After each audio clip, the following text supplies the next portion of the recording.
BJP ತಮಿಳುನಾಡಿನಲ್ಲೂ ಕೂಡ ಸರ್ಕಾರ ಯಾರು ರಚನೆ ಮಾಡಬೇಕು ಅನ್ನೋದನ್ನ ನಿರ್ಧಾರ ಮಾಡೋ ಪ್ರಯತ್ನ ಮಾಡ್ತಾ ಇದೆ.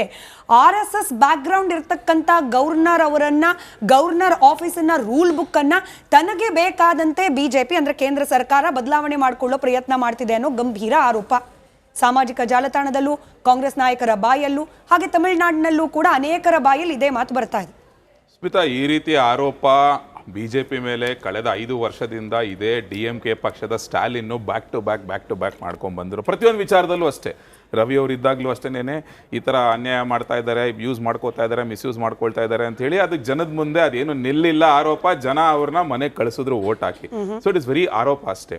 ನೋಡಿ, ನೀವು ಸಂವಿಧಾನಿಕವಾಗಿ ಗವರ್ನರ್ಗೆ ಅವ್ರದೇ ಆದಂತ ಒಂದಷ್ಟು ಡಿಸ್ಕ್ರಿಷನರಿ ಪವರ್ಸ್ಗಳಿರ್ತವೆ, ಆಯ್ತಲ್ವಾ? ಆ ಪವರ್ಸ್ನ ಬಳಸ್ಕೊಂಡು ಅವರು ಆ ಟೈಮ್ಗೆ ಆ ಸಿಚುವೇಶನ್ ತಕ್ಕಂತೆ ಯಾವ ರೀತಿ ನಿರ್ಧಾರ ಬೇಕು ಅದನ್ನ ತಗೊಳ್ತಾರೆ ಅವರು. ಆಬ್ವಿಯಸ್ಲಿ ಇವತ್ತು ಈ ರೀತಿ ವಿರೋಧ ಮಾಡುವಂತ ಕಾಂಗ್ರೆಸ್ ಮತ್ತು ಎಡಚರ ಪಕ್ಷಗಳು ಕರ್ನಾಟಕದ ವಿಚಾರಕ್ಕೆ ಬರ್ದವ್ರೆ. 2018ರಲ್ಲಿ ಯಡಿಯೂರಪ್ಪನವ್ರಿಗೆ ಅವಕಾಶ ಸಿಕ್ಕಿದಾಗ ಮೊದಲನೇ ಬಾರಿಗೆ ಅದರ ವಿರುದ್ಧ ಸುಪ್ರೀಂ ಕೋರ್ಟ್ ನಲ್ಲಿ ಕೇಸ್ ಫೈಲ್ ಮಾಡಿದ್ದು ಏನು ಅಂತ ಹೇಳಿದ್ರೆ, ಸಿಂಗಲ್ ಲಾರ್ಜೆಸ್ಟ್ ಪಾರ್ಟಿಗೆ ಯಾಕೆ ಕೊಡ್ತೀರಾ, ಅವ್ರಿಗಿಂತ ಜಾಸ್ತಿ ನಮ್ಮಿಬ್ಬರು ಅಲಯನ್ಸ್ ಜಾಸ್ತಿ ಇದೆ, ನಮಗ್ ಕೊಡಿ ಅಂತ. ಈಗ ತಮಿಳ್ನಾಡಲ್ಲಿ ಉಲ್ಟಾ, ನೀವು ಸಿಂಗಲ್ ಲಾರ್ಜೆಸ್ಟ್ ಪಾರ್ಟಿ ಕೊಡಿ, ಅಲಯನ್ಸ್ ಯಾಕೆ ಕೊಡ್ತೀರಾ ಅಂತ. ಸೊ ಈ ಡಬಲ್ ಸ್ಟ್ಯಾಂಡರ್ಡ್ ಕಾಂಗ್ರೆಸ್ ಎಡಚರದ್ದು ಎದ್ದು ಕಾಣಿಸ್ತಾ ಇದೆ. ಇದನ್ನೇ ಉಲ್ಟಾ ಮಾಡಲ್ಲ ಮೋಹನ್ ವಿಶ್ವ ಅವರೇ, ನಿಮಗೆ ಕೇಳ್ತಾ ಇರೋದು. ನೀವು ಸೆಕೆಂಡ್ ಪಾಯಿಂಟ್ ಹೋಗೋಕ್ ಮುಂಚೆ ವಜುಭಾಯಿ ವಾಲಾ ಅವರಿದ್ದಾಗ ಏನಾಯ್ತು, 104 ಬಿಜೆಪಿ 112 ಬೇಕಿತ್ತು ಮೆಜಾರಿಟಿಗೆ, ಅದನ್ನ ತೋರಿಸಿ ಅಂತಾನೂ ಕೇಳಲಿಲ್ಲ. ನೇರವಾಗಿ ಯಡಿಯೂರಪ್ಪನವರಿಗೆ ಪ್ರಮಾಣ ವಚನ ಸ್ವೀಕಾರ ಮಾಡ್ಲಿಕ್ಕೆ ಅವಕಾಶ ಕೊಟ್ಬಿಟ್ರು. ತಮಿಳುನಾಡಿನಲ್ಲಿ 108 ಬೇಕಾಗಿರೋದು 10 ಸ್ಥಾನಗಳು. ಇಲ್ಲಿ ಮಾತ್ರ ಡಿಸ್ಕ್ರಿಷನರಿ ಪವರ್ ಅಂತ ಹೇಳ್ತೀರಿ, ಬಟ್ ಇದು ಆಕ್ಚುಲಿ RSS ಪ್ರೇರಿತವಾಗಿ ಯಾರು ಗವರ್ನರ್ ಸ್ಥಾನದಲ್ಲಿ ಕೂತಿರ್ತಾರೆ ಅವರನ್ನ ಬಿಜೆಪಿ ಬಳಕೆ ಮಾಡ್ಕೊಳ್ಳೋದು ಅನ್ನೋದೇ ಆರೋಪ. ಅಲ್ಲ, ನಾನು ಹೇಳಿದ್ನಲ್ಲ, ಆರೋಪಗಳು ಮಾಡೋದಕ್ಕೆ ಅವ್ರು ಇರೋದು. ನಿಮ್ಗೆ ಒಂದೊಂದು ಸ್ಟೇಟ್ ಪೊಲಿಟಿಕ್ಸ್ ಒಂದೊಂದ್ ತರ ಇರುತ್ತೆ. ಸೊ ನೀವು ಇಲ್ಲಿ ಅಲ್ಲಿ ಕಂಪೇರ್ ಮಾಡ್ಲಿಕ್ಕೆ ಆಗಲ್ಲ. ಈ ಗವರ್ನರ್ ಬುಕ್ ಎಲ್ಲ ಕಡೆ ಸೇಮ್ ಅಲ್ವಾ ಮೋಹನ್ ವಿಶ್ವ ಅವರೇ? ಅದೇಂಗೆ ತಮಿಳುನಾಡಿನಲ್ಲಿ ಒಂದು, ಕರ್ನಾಟಕದಲ್ಲಿ ಒಂದು? ಅದನ್ನೇ ಹೇಳ್ತಿರೋದು. ಗವರ್ನರು ಕರ್ನಾಟಕದಲ್ಲಿ ಇದ್ದಂತ ಗವರ್ನರು ಬಳಸಿದಂತ ವಿವೇಚನೆ ಅಥವಾ ಇಲ್ಲಿ ತಗೊಂಡಂತ ಡಿಸಿಷನ್ ತಮಿಳುನಾಡಲ್ಲಿ ಅದೇ ಆಗ್ಬೇಕು ಅಂತ ಏನಿಲ್ಲ, ಪಶ್ಚಿಮ ಬಂಗಾಳದಲ್ಲಿ ಅದೇ ಆಗ್ಬೇಕು ಅಂತ ಏನಿಲ್ಲ. ಆ ವಿವೇಚನೆಗೆ RSS ಪ್ರೇರಣೆ, ಸಂವಿಧಾನದಲ್ಲಿರೋ ವಿವೇಚನೆ ಬಳಸ್ಕೊಂಡಿದ್ದಾರೆ. ಅವರಿಗೆ ಪ್ರೇರಣೆ ಸಂವಿಧಾನ ಅಷ್ಟೇ, ಆಸ್ ಸಿಂಪಲ್ ಆಸ್ ದಟ್. ಓಕೆನಾ? ಈಗ ಯಡಿಯೂರಪ್ಪನವ್ರ ಕೇಸಲ್ಲಿ ಏನಾಯ್ತು ಅಂತ ಹೇಳಿದ್ರೆ, ಇದೇ ಕಾಂಗ್ರೆಸ್ 15 ದಿವಸ ಸಮಯ ಕೊಟ್ಟರು ಕೂಡ ಕಾಂಗ್ರೆಸ್ JDS ಸುಪ್ರೀಂ ಕೋರ್ಟ್ ಹೋದಾಗ ಸುಪ್ರೀಂ ಕೋರ್ಟ್ ಏನ್ ಮಾಡ್ತು, ಬೇಡ 24 hours ಅಲ್ಲಿ ಪ್ರೂವ್ ಮಾಡಿ ಅಂತ ಹೇಳ್ತು. ಸೊ ಆ ರೀತಿ ಸಿಚುವೇಶನ್ ತಮಿಳುನಾಡಲ್ಲಿ ರಿಪೀಟ್ ಆಗಬಾರದು ಅನ್ನೋ ಒಂದು ಮನಸ್ಥಿತಿ ಅಥವಾ ವಿವೇಚನೆ ಬಳಸಿ ತಮಿಳುನಾಡಿನ ಗವರ್ನರ್ ಬೇಡಪ್ಪ ಸಮಸ್ಯೆ ಕ್ರಿಯೇಟ್ ಆಗೋದು ಅಂತ ಹೇಳಿ ಮೊದಲೇ ತಂದ್ಬಿಡ್ಲಿ ಅಂತ ಅವರೇ ವಿವೇಚನೆ ಬಳಸಿರ್ಬೋದು. ಯಾರು ಗೊತ್ತು? ಕರೆಕ್ಟ್ ಅಲ್ವಾ? ಅವ್ರ ಅವಕಾಶ ಕೊಡೋದು, ನಾಳೆ ಪ್ರೂವ್ ಮಾಡಕ್ ಆಗಿಲ್ಲ ಅಂತ ಇವ್ರು ಕೋರ್ಟ್ ಹೋಗೋದು, ಅದೆಲ್ಲ ಯಾಕೆ ಬೇಕಪ್ಪ? ಅದ್ರ ಬದಲು ಆ ಸಿಚುವೇಶನ್ ರಿಪೀಟ್ ಆಗೋದು ಬೇಡ, ಅದ್ರ ಬದಲು ತಂದು ಕೊಟ್ಬಿಡ್ಲಿ ಅಂತ ಅವ್ರ ವಿವೇಚನೆ ಬಳಸಿರ್ಬೋದು. ಅದು ಅಪ್ಲೈ ಮಾಡ್ಬೇಕಲ್ವಾ ನಾವು?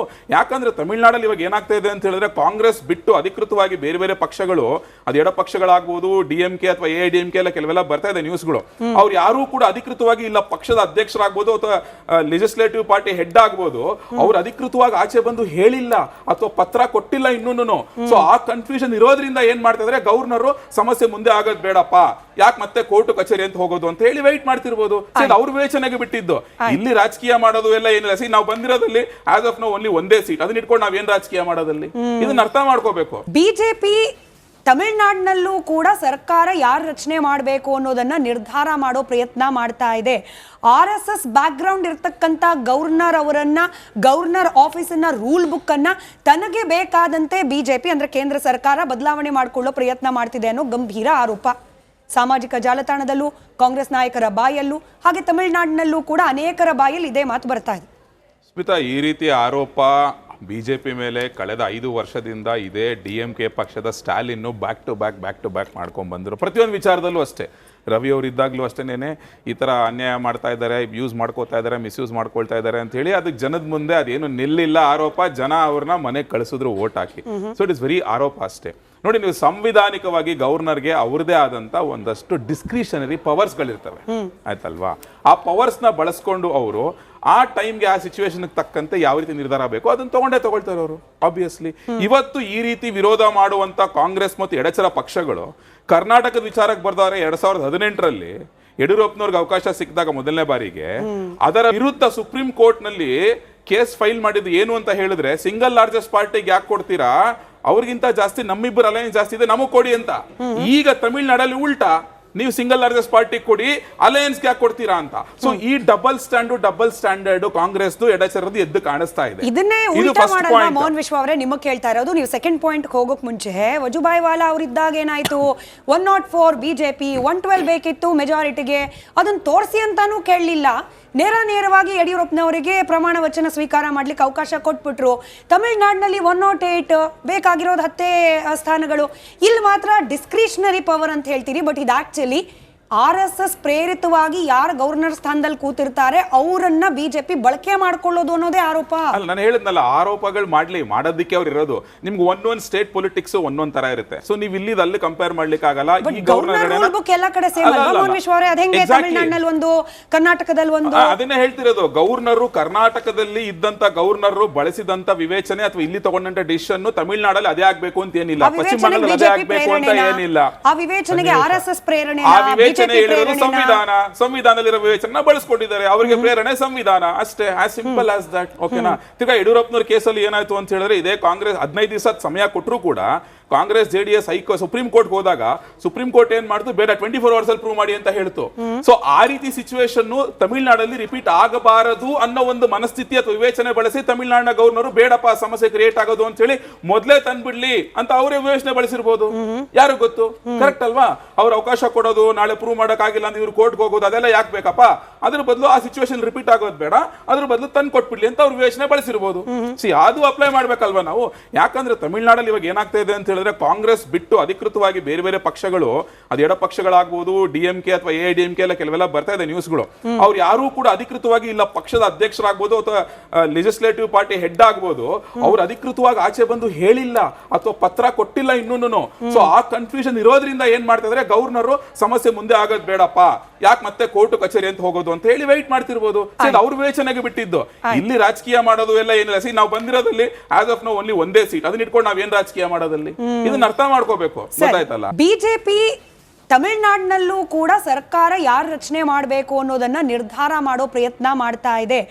RSS ಬ್ಯಾಕ್ ಗ್ರೌಂಡ್ ಇರ್ತಕ್ಕಂಥ ಗವರ್ನರ್ ಅವರನ್ನ, ಗವರ್ನರ್ ಆಫೀಸಿನ ರೂಲ್ ಬುಕ್ ಅನ್ನ ತನಗೆ ಬೇಕಾದಂತೆ ಬಿಜೆಪಿ ಅಂದ್ರೆ ಕೇಂದ್ರ ಸರ್ಕಾರ ಬದಲಾವಣೆ ಮಾಡಿಕೊಳ್ಳೋ ಪ್ರಯತ್ನ ಮಾಡ್ತಿದೆ ಅನ್ನೋ ಗಂಭೀರ ಆರೋಪ ಸಾಮಾಜಿಕ ಜಾಲತಾಣದಲ್ಲೂ, ಕಾಂಗ್ರೆಸ್ ನಾಯಕರ ಬಾಯಲ್ಲೂ, ಹಾಗೆ ತಮಿಳುನಾಡಿನಲ್ಲೂ ಕೂಡ ಅನೇಕರ ಬಾಯಲ್ಲಿ ಇದೇ ಮಾತು ಬರ್ತಾ ಇದೆ. ಸ್ಮಿತಾ, ಈ ರೀತಿ ಆರೋಪ ಬಿಜೆಪಿ ಮೇಲೆ ಕಳೆದ 5 ವರ್ಷದಿಂದ ಇದೇ DMK ಪಕ್ಷದ ಸ್ಟಾಲಿನ್ ಬ್ಯಾಕ್ ಟು ಬ್ಯಾಕ್ ಮಾಡ್ಕೊಂಡ್ ಬಂದರು. ಪ್ರತಿಯೊಂದು ವಿಚಾರದಲ್ಲೂ ಅಷ್ಟೇ. ರವಿ ಅವರು ಇದ್ದಾಗಲೂ ಅಷ್ಟೇನೆ ಈ ಥರ ಅನ್ಯಾಯ ಮಾಡ್ತಾ ಇದ್ದಾರೆ, ಯೂಸ್ ಮಾಡ್ಕೋತಾ ಇದ್ದಾರೆ, ಮಿಸ್ಯೂಸ್ ಮಾಡ್ಕೊಳ್ತಾ ಇದ್ದಾರೆ ಅಂತ ಹೇಳಿ ಅದಕ್ಕೆ ಜನದ ಮುಂದೆ ಅದೇನು ನಿಲ್ಲಿಲ್ಲ ಆರೋಪ. ಜನ ಅವ್ರನ್ನ ಮನೆಗೆ ಕಳಿಸಿದ್ರು vote hockey. So it is very ಆರೋಪ ಅಷ್ಟೇ. ನೋಡಿ, ನೀವು ಸಂವಿಧಾನಿಕವಾಗಿ ಗವರ್ನರ್ಗೆ ಅವ್ರದೇ ಆದಂತ ಒಂದಷ್ಟು ಡಿಸ್ಕ್ರಿಷನರಿ ಪವರ್ಸ್ಗಳಿರ್ತವೆ, ಆಯ್ತಲ್ವಾ? ಆ ಪವರ್ಸ್ನ ಬಳಸ್ಕೊಂಡು ಅವರು ಆ ಟೈಮ್ಗೆ, ಆ ಸಿಚುವೇಶನ್ ತಕ್ಕಂತೆ ಯಾವ ರೀತಿ ನಿರ್ಧಾರ ಬೇಕು ಅದನ್ನ ತಗೊಳ್ತಾರೆ ಅವರು. ಆಬ್ವಿಯಸ್ಲಿ ಇವತ್ತು ಈ ರೀತಿ ವಿರೋಧ ಮಾಡುವಂತ ಕಾಂಗ್ರೆಸ್ ಮತ್ತು ಎಡಚರ ಪಕ್ಷಗಳು ಕರ್ನಾಟಕದ ವಿಚಾರಕ್ಕೆ ಬರ್ದವ್ರೆ. 2018ರಲ್ಲಿ ಯಡಿಯೂರಪ್ಪನವ್ರಿಗೆ ಅವಕಾಶ ಸಿಕ್ಕಿದಾಗ ಮೊದಲನೇ ಬಾರಿಗೆ ಅದರ ವಿರುದ್ಧ ಸುಪ್ರೀಂ ಕೋರ್ಟ್ ನಲ್ಲಿ ಕೇಸ್ ಫೈಲ್ ಮಾಡಿದ್ದು ಏನು ಅಂತ ಹೇಳಿದ್ರೆ, ಸಿಂಗಲ್ ಲಾರ್ಜೆಸ್ಟ್ ಪಾರ್ಟಿಗೆ ಯಾಕೆ ಕೊಡ್ತೀರಾ, ಅವ್ರಿಗಿಂತ ಜಾಸ್ತಿ ನಮ್ಮಿಬ್ಬರು ಅಲಯನ್ಸ್ ಜಾಸ್ತಿ ಇದೆ, ನಮಗ್ ಕೊಡಿ ಅಂತ.